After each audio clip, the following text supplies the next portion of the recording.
Hoy sabrás bíblicamente cómo una persona puede tener misericordia y cómo puede perder esa misericordia.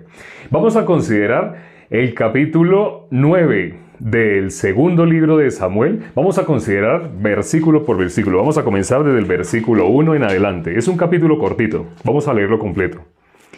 Dijo David: ¿Ha quedado alguno de la casa de Saúl a quien haga yo misericordia por amor de Jonatán? Y había un siervo de la casa de Saúl que se llamaba Siba, al cual llamaron para que viniese a David, y el rey le dijo: ¿Eres tú Siba? Y él respondió: tu siervo. El rey le dijo: ¿No ha quedado nadie de la casa de Saúl a quien haga yo misericordia de Dios? Y Siba respondió al rey: aún ha quedado un hijo de Jonatán lisiado de los pies. Entonces el rey le preguntó: ¿dónde está? Y Siba respondió al rey: he aquí está en casa de Maquir, hijo de Amiel de Lodebar. Entonces envió al rey David y le trajo de la casa de Maquir, hijo de Amiel de Lodebar. Y vino Mefiboset, hijo de Jonatán, hijo de Saúl, a David, y se postró sobre su rostro e hizo reverencia, y dijo David: Mefiboset. Y él respondió: he aquí tu siervo. Y le dijo David: no tengas temor, porque yo a la verdad haré contigo misericordia por amor de Jonatán tu padre. Y te devolveré todas las tierras de Saúl tu padre, y tú comerás siempre a mi mesa. Y él, inclinándose, dijo: ¿quién es tu siervo para que mires a un perro muerto como yo? Entonces el rey llamó a Siba, siervo de Saúl, y le dijo: todo lo que fue de Saúl y de toda su casa yo lo he dado al hijo de tu señor. Tú pues le labrarás las tierras, tú con tus hijos y tus siervos, y almacenarás los frutos, para que el hijo de tu señor tenga pan para comer. Pero Mefiboset, el hijo de tu señor, comerá siempre a mi mesa.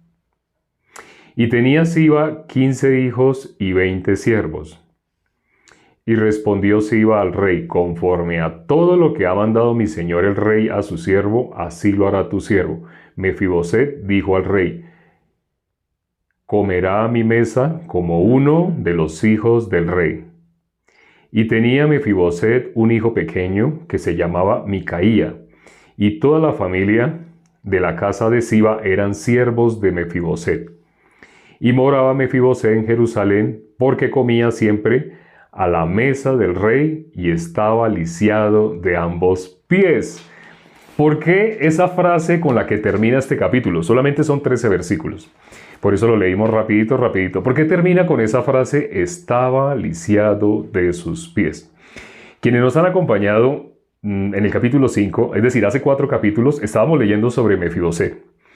Ahí las personas que eran lisiadas, él quedó lisiado. Ahí vemos cómo fue que él quedó lisiado y por qué quedó lisiado. Pero habíamos visto cuando David sube contra Jebús, que es Jerusalén, cuando subió para tomar a Jerusalén, para tomar a Jebús, a los jebuseos, para tomar a Jerusalén, entonces dijeron que si David trataba de subir, aún los ciegos y los cojos lo podían detener, lo iban a derribar así. Dios le mostró a David por dónde entrar. Dios le mostró: hay un lugar por donde puede entrar. Es por donde podía entrar. Por el canal. Había un canal. Ustedes saben, cuando en los castillos, en las edificaciones, las fortalezas, normalmente, ¿cómo se llamaba la fortaleza? Sión. Entonces, normalmente en los castillos, en las fortalezas, hay por donde bajan las aguas sucias, ¿no? ¿Por dónde bajan las aguas sucias? Sí saben, ¿no? ¿Por dónde bajan las aguas sucias de un castillo? Ahorita por la tubería, o la cañería se llama. Pero en esa época no existía tubería ni cañería. ¿Por dónde bajaban las aguas sucias? Una pregunta, primer pregunta del día de hoy. ¿Por dónde bajan las aguas sucias? ¿Alguien sabe? En el caso de un castillo, ¿por dónde bajaban las aguas negras? También le dicen así, aguas negras, ¿no? Aguas sucias. Por los canales, efectivamente. Eso, por los canales. No, eran canales. La primera palabra, por los canales. Precisamente, ¿qué dijo David? Nosotros vimos, hace poco lo vimos, que dijo, suba por el canal, suban por el canal. Para tomar a Jehús, suban por el canal. Sí, era una fortaleza, estaba cerrada, pero ¿por dónde podían entrar? Suban por el canal. Todos empezaron a subir por el canal y dijo, hieran a los ciegos y cojos aborrecidos del alma de David. Vamos a mirar, eso está en el capítulo 5, eso lo leímos en el capítulo 5, versículo 8. Vamos a mirar, capítulo 5 de segundo libro de Samuel, capítulo 5, versículo 8. Vamos a mirar, capítulo 5, solamente pasando 2 páginas hacia atrás ya. Capítulo 5, versículo 8, dice, y dijo David aquel día, todo el que hiera a los jebuseos, suba por el canal, y hiera a los cojos y ciegos aborrecidos del alma de David. Por esto se dijo, ciego ni cojo no entrará en la casa. Las personas generaron un invento, ¿no? Dijeron, por haber escuchado lo que dijo David, ellos generaron esta expresión de que ni ciegos ni cojos entrarían a la casa de David. Porque como David dijo, de esa manera, quienes vieron ese capítulo ya se dan cuenta por qué fue que David dijo así. Ahora, David no dijo así porque realmente los aborreciera, los odiara, aunque ahí parece, ¿no? Porque está diciendo que los aborrece. Está aborreciendo el dicho de los jebuseos. Los jebuseos dijeron eso. Quienes quieren tener más conocimiento de esta frase y por qué la dijo David, pueden mirar otra vez el video que hicimos cuando hablamos del capítulo 5 o pueden leer el capítulo 5 y se darán cuenta, era por eso. Entonces se formó como una especie de chisme. Normalmente cuando una persona dice algo, pero otra persona transmite esa información, ¿cómo la transmite normalmente? Como un chisme, ¿sí? Como un chisme. Está diciendo algo que le agrega su pensamiento. Pero entonces ya circulaba esa frase. La gente que pensaba, se volvió algo común. Pensar, no, ni ciegos ni cojos entrarán a la casa de David. Nadie entrará a la casa así. ¿Por qué? Porque pensaban, como él dijo, una vez él dijo, y era a los ciegos y cojos aborrecidos del alma de David. David mismo lo dijo. Pero por haberlo dicho así, entonces las personas pensaban o interpretaban de esa manera. Pero no se refiere a eso textualmente como una persona lo puede interpretar haciendo literalización. Igual que cuando vemos el versículo que dice no hay justo ni aun uno. Hay personas a las que le tratamos de explicar cómo los únicos que van delante de Dios son los justos y nos dicen, pero ¿cómo? ¿Cómo vamos a decir que los justos? Si en la Biblia dice no hay justo ni aun uno. Sí, pero ya hemos hablado bastante sobre a qué se refiere no hay justo ni aun uno y no es negando lo que está escrito en la palabra, no, mostrando en la palabra qué es lo que quiere decir. Es muy diferente. ¿Qué es sacar de contexto? Hacer literalización. Cuando coge una persona un versículo y se cierra, la persona no se da cuenta que se está cerrando a la gracia. Se cierra la gracia y le quiere cerrar la puerta a la gracia a todos los que le rodean. Pero no se refiere a eso. Entonces, cuando en la Biblia dice... Cuando en la Biblia, así, el rey David dijo esa frase, ni ciegos ni cojos entrarán en la casa. Todo el mundo, él no lo dijo que no entrarían a la casa, todo el mundo generalizó y dijo así. Entonces, ¿qué era Mefiboset? Ya sabemos, Mefiboset era lisiado de ambos pies. Él era lisiado. Si era lisiado, quiere decir, ¿cómo, él siendo lisiado, cómo escucharía ese dicho? Si todo el mundo lo decía, Mefiboset también tuvo que haber escuchado ese dicho. Ese dicho que es, ni ciego ni cojo entrará en la casa de David. ¿Qué es entrar en la casa? No sé si alguien se acuerde. ¿Qué es eso de entrar en la casa del rey? ¿Qué le dijo el rey? Que iba a comer a la mesa como uno de sus hijos. ¿Ya alguien se acuerda? ¿Cómo se resume eso en una palabra? ¿Qué es eso de entrar a la casa de David? Porque todo el mundo decía, ni ciego ni cojo entrará en la casa de David. Pero ¿qué es eso de entrar a la casa? Alguien que lo diga con una sola palabra. Con una sola palabra, ¿cómo se resume eso? Misericordia. Gracias. Habíamos hablado hace poco de qué es misericordia y por qué dice en la palabra que Dios dijo, no apartaré mi misericordia de David como lo hice con Saúl. Y algunas personas habían interpretado, cuando se dice misericordia, habían interpretado únicamente referente a que una persona no podría recibir la salvación. Pero ya aclaramos esa parte, ¿no? Esa parte ya quedó clara, ¿no? Ya, si alguien quiere saber más en detalle sobre la misericordia, vayan a ese video. Fue hace poco, fue hace poco. Incluso el título que se le puso fue así, precisamente. En este caso, él alcanzó misericordia. Lo que vimos en Apocalipsis 3:20, ¿no? En Apocalipsis 3:20 que dice, he aquí yo estoy a la puerta y llamo. Si alguno oye mi voz y abre la puerta, entraré a él y cenaré con él y él conmigo. Esa frase se refiere precisamente a la comunión. ¿Cómo iba a vivir Mefiboset? Iba a tener comunión con David, con el rey. Y sabemos qué es lo que simboliza, ¿sí? Iba a tener comunión con el rey. Estaba en paz. Mefiboset, ¿cómo quedó a partir de ese momento? Quedó en paz con David. La nodriza. Ya sabemos cómo fue que él quedó lisiado. Él quedó lisiado porque la nodriza lo llevaba alzado, iba huyendo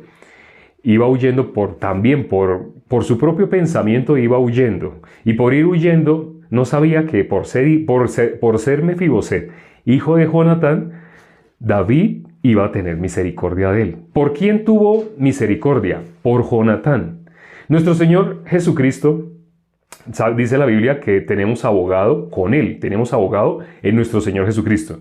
Entonces, nosotros, ¿por qué podemos tener paz para con Dios? Porque tenemos abogado en nuestro Señor Jesucristo. ¿Por qué podemos entrar francamente, directamente a la presencia de Dios? Tenemos abogado a nuestro Señor Jesucristo. En este caso, ¿por qué Mefiboset podía entrar? Mefiboset, por ese dicho de que no podía entrar en la casa de David ni ciego ni cojo, por ese dicho ya estaban cerradas las puertas para Mefiboset. Pero el que alcanzó misericordia, David miró a quién para poder darle misericordia a Mefiboset. ¿A quién miró? Bueno, hago esta pregunta, ¿no? Quienes han estado atentos ya se darán cuenta. ¿A quién estaba mirando? Por Jonatán, gracias. Por Jonatán. David, por mirar a Jonatán, la promesa, la palabra que había salido de David, él había prometido algo. Él había hecho pacto con Jonatán. Nunca faltaría alguien de la casa de Jonatán en la casa del rey. Por eso, por honrar a su propia palabra, por amor de su nombre. No sé si se acuerdan de esa expresión, por amor de su nombre. Eso está en el Salmo 23, el versículo 3. Vamos a leerlo. Salmo 23, versículo 3. Salmo 23 solo tiene 6 versículos. Vamos a leer el versículo 6.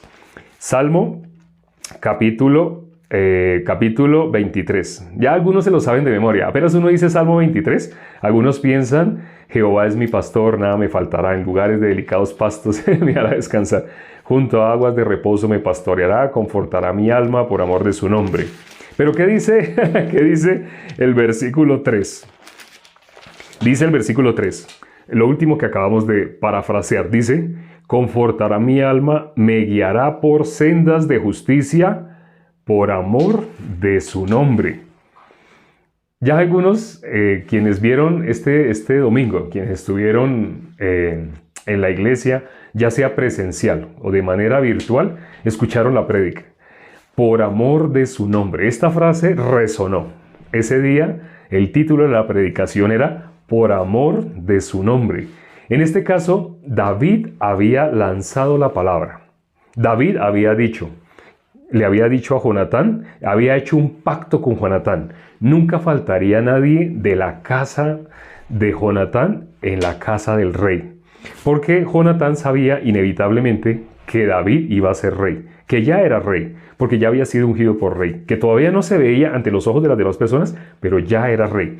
¿Cómo fue David? David fue perseguido. Nuestro Señor Jesucristo es el Rey de Reyes, el Rey de Reyes.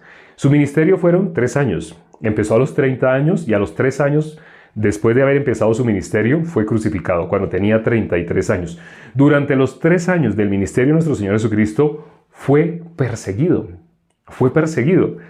David, antes de estar en Jebús, ya sabemos, Jebús es Jerusalén. Antes de estar ya en Jerusalén, de haber tomado posesión de Jerusalén y haber sido ungido delante de todo Israel, no solamente de Judá, como fue al principio, ya sabemos, en ese caso, David, ya cuando fue ungido como rey, ahí ya no había persecución, en ese caso ya no había persecución. Nuestro Señor Jesucristo ¿Cuándo pasó la persecución? Cuando él cumplió la tarea que Dios le había encomendado. David, en este caso, ya había cesado la persecución. Lo vimos en el capítulo anterior, no sé si se dieron cuenta. ¿Por qué? Anterior. ¿Por qué había cesado ya la persecución? En el caso de David, porque es sombra de nuestro Señor Jesucristo. Tal cual, lo que está pasando en el caso de David, tal cual es lo que pasó con nuestro Señor Jesucristo.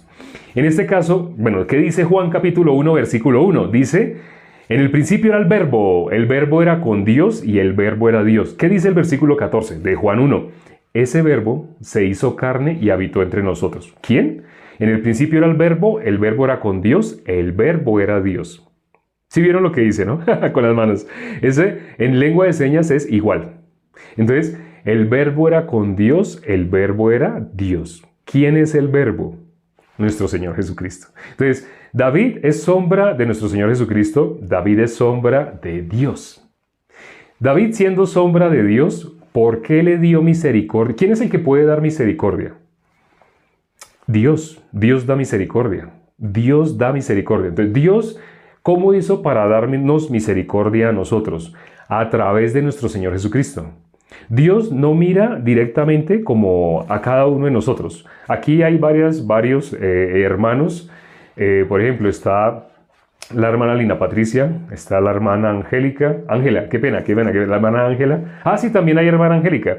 Está también la hermana Pamela, está también, así, varios hermanos. Entonces está el hermano Oscar, el hermano Marlon, así. Entonces, Dios no mira a Marlon, no mira a Lina Patricia, no mira a Pamela, no mira. ¿Dios qué mira? Cuando nos mira, ¿a quién mira? A nuestro Señor Jesucristo. Si nos mirara a nosotros, únicamente nos correspondería la destrucción. Únicamente. Pero Dios, cuando nos mira a nosotros, a la hermana Luisana, cuando mira a la hermana Luisana, Dios mira es a Jesucristo en la hermana Luisana. ¿Con qué ojos miró a Mefiboset David? David está ahí en ese pasaje, está siendo sombra de Dios. ¿Cómo está mirando a Mefiboset? Está mirando a Jonatán. La promesa, el pacto. Si David, teniendo un cuerpo mortal, él dio su palabra y la cumplió, Dios no es hombre para que mienta, ni hijo de hombre para que se arrepienta. Dios dio su palabra y la cumplió. No sé si se acuerden, hace poco leímos, bueno, ¿quién se acuerda? A la primera persona que escriba, estén listos para escribir. Voy a hacer una pregunta. ¿Quién puede escribir? La persona que esté más atenta. Hace poco leímos un versículo. Ya voy a dar el versículo, estén atentos, para que alguien escriba. ¿Qué es lo que dice ese versículo? Vamos el versículo que leímos hace poco, lo leímos y meditamos sobre él, fue Isaías 44, la mitad de 44.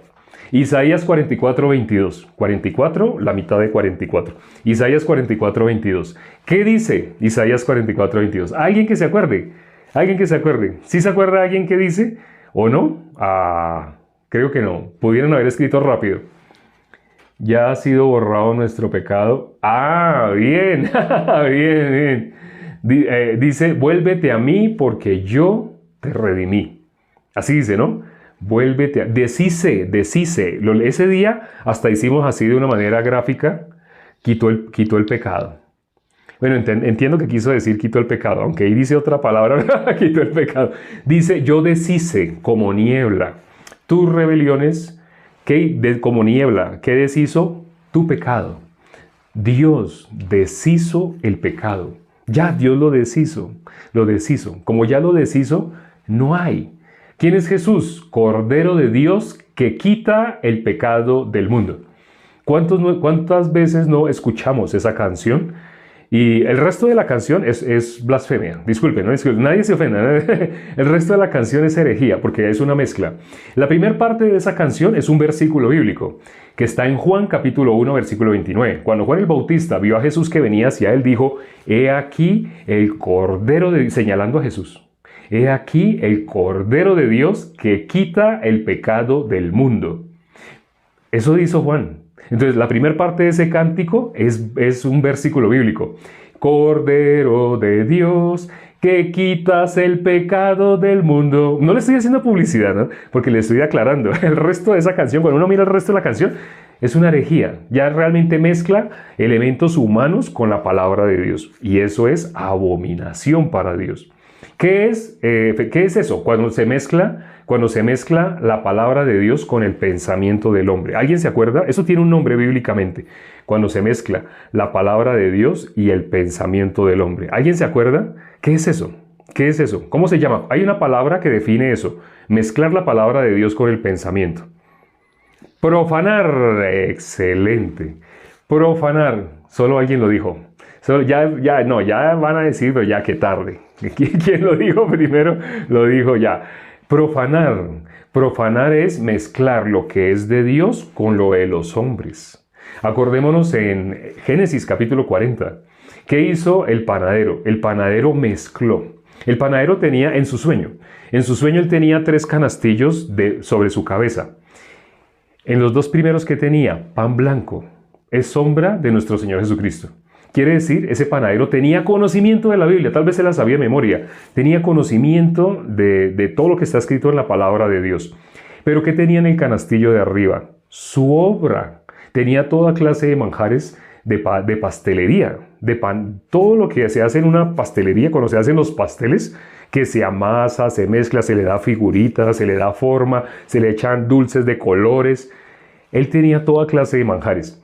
Eso representa la obra del ser humano y Dios aborrece que se mezcle un poquito de lo de Dios con un poquito de lo de los hombres. Eso es abominable, es asqueroso. Pero las personas no lo conocen, las personas no saben eso, pero por eso Dios nos dejó escrito en la palabra cuando eso sucedió. ¿Qué pasó con el sueño del panadero? Ese sueño era para muerte. El sueño la interpretación del sueño, 3 son 3 días. ¿Pero qué iba a pasar a los 3 días? Muerte. ¿Por qué? Porque en ese sueño que se está mostrando, sí tenía conocimiento de la palabra de Dios. Tenía mucho conocimiento, mucho. Como les digo, hasta ese momento se podía saber todo lo que se había dado de la palabra, que lo podría saber de memoria. Pero mezcló con su obra. Es como en la salvación. En la salvación, hay un versículo que dice que nos justificó gratuitamente. Bueno, el que consideramos ahorita inclusive. ¿Qué dice el versículo que estamos considerando? Isaías 44:22.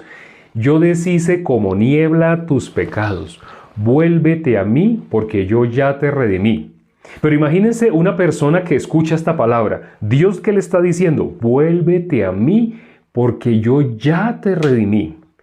Pero es que para ser redimidos tenemos que dejar de ser pecadores. Una persona con pecado no puede entrar al reino de los cielos. Y como yo he sido pecador, yo tengo que hacer algo para dejar de ser pecador.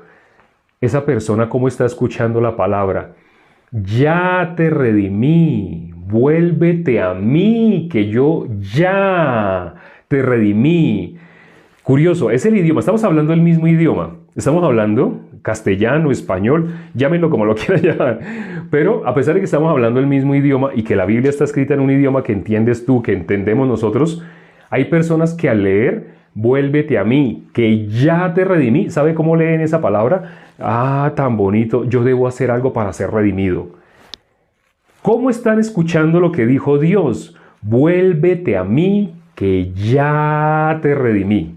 No dice, cuando tú hagas tales cosas, ahí sí voy a aceptar. Eso que estás haciendo lo voy a aceptar como una remisión. No dice así. Dice, vuélvete a mí, que ya te redimí. Por eso, cuando una persona pretende hacer algo por la salvación, ay Dios, te ofrezco este ayuno para que no tomes en cuenta mi pecado. Espere, hagamos una pausa. Jesús, ¿quién es? Cordero de Dios que quita el pecado del mundo. A eso vino nuestro Señor Jesucristo. ¿Saben qué dijo en la cruz al final? Cuando estaba ya crucificado, dijo, consumado es. Y entregó su espíritu. Consumado es. ¿Qué significa consumado es? A lo que Él venía, lo hizo. ¿A qué venía Él? ¿A qué fue enviado? A quitar el pecado del mundo. Cuando leemos Hebreos, capítulo 9, dice que Jesús va a venir por segunda vez por su iglesia, ¿cierto? Pero dice, sin relación con el pecado. Ahora, ¿por qué cuando Jesús venga por su iglesia viene sin relación con el pecado? Porque cuando Él vino, por primera vez, Él vino para redimir el pecado ¿de quién? ¿De los que no son pecadores? No, no vino para redimir el pecado de los justos, no. ¿Sí? Para poder redimir el pecado, las personas que tenían que tener. Para que Jesús pudiera redimir el pecado, las personas tenían que ser pecadoras. ¿Sí? Él solo puede redimir el pecado del que es pecador. Entonces, cuando Él vino por primera vez, vino por los pecadores. Eso no es un secreto, ¿no? La Biblia dice que Él no vino por justos, vino por pecadores. Pero cuando seguimos leyendo, porque solamente los pecadores pueden ser justificados. Sí, por eso en la Biblia dice, el justo por fe vivirá. Pero espera, ¿hay justos o no hay justos? Hay justos cuando han sido justificados por Dios. El justo que fue justificado por Dios, primero que todo fue pecador. Siendo pecador, ¿qué significa ser pecador? Estaba destituido de la gloria de Dios. El que estaba destituido de la gloria de Dios, esa persona pudo ser redimida. Pero ¿quiénes todavía no pueden recibir la palabra ni pueden recibir la remisión? Las personas que se consideran que ellos tienen que hacer algo para dejar de ser pecadores. ¿De dónde les salió esa idea? Cuando miramos esa idea, ese pensamiento que les ha llegado va en contra de la palabra de Dios, porque la palabra de Dios nos atestigua lo contrario. A lo largo de toda la palabra podemos ver, ya Él lo hizo. Cuando David le estaba dando misericordia a Mefiboset, ¿qué le dijo? Todos los días vas a comer a mi mesa. ¿No les parece igualito a lo que está en Apocalipsis 3:20? He aquí yo estoy a la puerta y llamo. Si alguno oye mi voz y abre la puerta, yo entraré a él y cenaré con él y él conmigo. ¿Qué significa esto? Misericordia. ¿Sí? Misericordia, poder tener comunión con Dios. Si quieren saber más sobre misericordia, hay un video que hace poquito hicimos, no recuerdo si fue hace 2 días o hace 3 días. Hace poquito hablamos qué es misericordia. Véanlo, ahí hablamos más extensamente de qué es, para no repetir, pero eso es misericordia. Quienes vieron ese video ya saben, esa es la misericordia. Aquí, en este capítulo que leímos el día de hoy, del segundo libro de Samuel, capítulo 9, ¿qué palabra vemos varias veces? Misericordia, misericordia, misericordia. ¿Cómo Mefiboset alcanzó la misericordia? Porque Mefiboset, él no merecía, ni ciegos ni cojos entrarían. Así dice, o sea, Mefiboset representa a toda la humanidad que no puede estar en la presencia de Dios, no puede recibir la misericordia. Eso representa a Mefiboset. A todos nosotros, antes de ser salvos, éramos como Mefiboset. No podíamos alcanzar la misericordia. Pero, ¿qué hizo David? Acordándose de las palabras del pacto que había hecho con Jonatán, que dijo, Siba, llamó a Siba y le dijo, ¿hay alguien de la casa de Saúl que esté vivo todavía a quien yo pueda hacer misericordia? Y le dice, sí, Mefiboset, hijo de Jonatán. ¿Hijo de quién? De Jonatán. Tráigalo. ¿Sí? Es como decir, Dios quiere hacer misericordia. Dios quiere misericordia. Esa es la misericordia. Dios quiere comunión con nosotros. ¿Qué significa tener comunión con nosotros? Emmanuel. Emmanuel es Dios con nosotros. Para poder estar Dios con nosotros, nosotros tenemos que estar en paz con Dios. Pero ¿quién es esa paz? Dijo nuestro Señor Jesucristo, mi paz os dejo, mi paz os doy. No como el mundo os la da. Porque el mundo, ¿cómo piensa paz? ¿El mundo piensa de paz? ¿Qué piensa el mundo de paz? ¿Qué cree el mundo? ¿Cómo toma la expresión de paz? Bueno, ya para finalizar, alguien que me conteste, rápido. ¿El mundo cómo interpreta paz? Si ustedes le preguntan a sus vecinos qué es paz, ¿qué van a contestar? ¿Qué dirían ellos que es paz?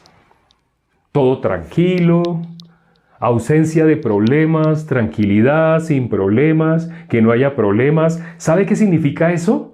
Eso significa el mundo quiere vivir según su punto de vista. El mundo quiere vivir en la carne. Quiere vivir siendo ellos rey de su propia vida. A Jesús le dicen, mi Señor, ay, es que mi Señor Jesús, pero uno va a ver cómo están viviendo. Ellos son reyes de su propia vida.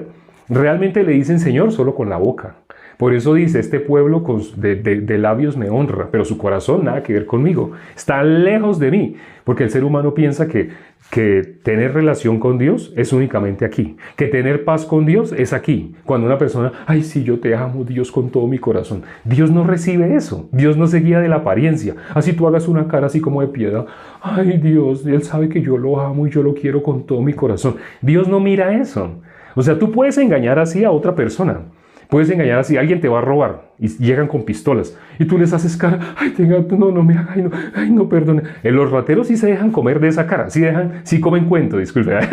Los rateros sí, claro, los que te iban a matar así, ellos sí les puedes hacer esas caras y puedes lograr algo con ellos, pero a Dios no. A Dios no, por más que le hagas caritas y caritas, Dios no mira tu apariencia externa, Dios mira únicamente tu corazón.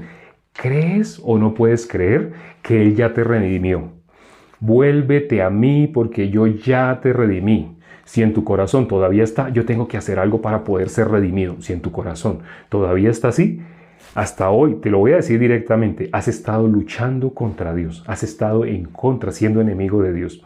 Espero que no te asustes, esto que te estoy diciendo para que alcances misericordia. Solamente quien está en la verdad puede alcanzar la vida eterna, pero quien está en la mentira sigue creyendo solamente a su positivismo. No, yo sé que soy hijo de Dios, yo sé. ¿Por qué? Porque yo llevo 20 años asistiendo a una iglesia. Yo leo la Biblia, aquí donde dice que una persona es hijo de Dios cuando lleva 20 años asistiendo a una iglesia. No, y no solo eso, sino que yo ayuno, pues yo conozco aquí en la Biblia donde alguien dice, gracias Dios porque yo no soy como ellos, yo ayuno, yo diezmo, Pero cuando miro la Biblia, eso no tiene nada que ver con la salvación, nada.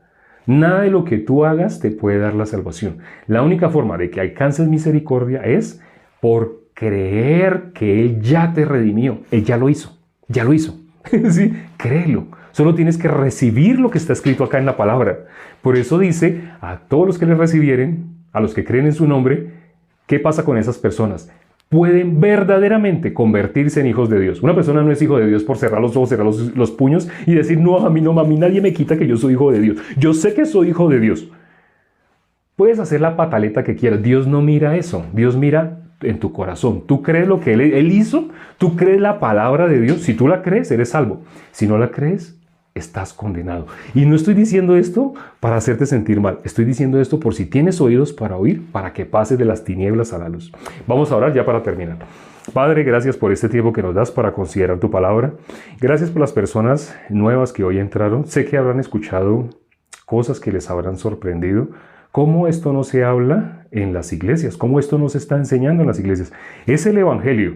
Es lo que tú hiciste. Evangelios son buenas nuevas de que tú nos salvaste del pecado, de que tú pagaste el precio de nuestros pecados, de que tú nos hiciste justos, nos justificaste, limpiaste nuestros pecados. Nuestros pecados eran la cosa más sucia. Éramos pecadores desde la planta de nuestros pies hasta la coronilla de nuestra cabeza, pero tú nos dejaste blancos como la nieve.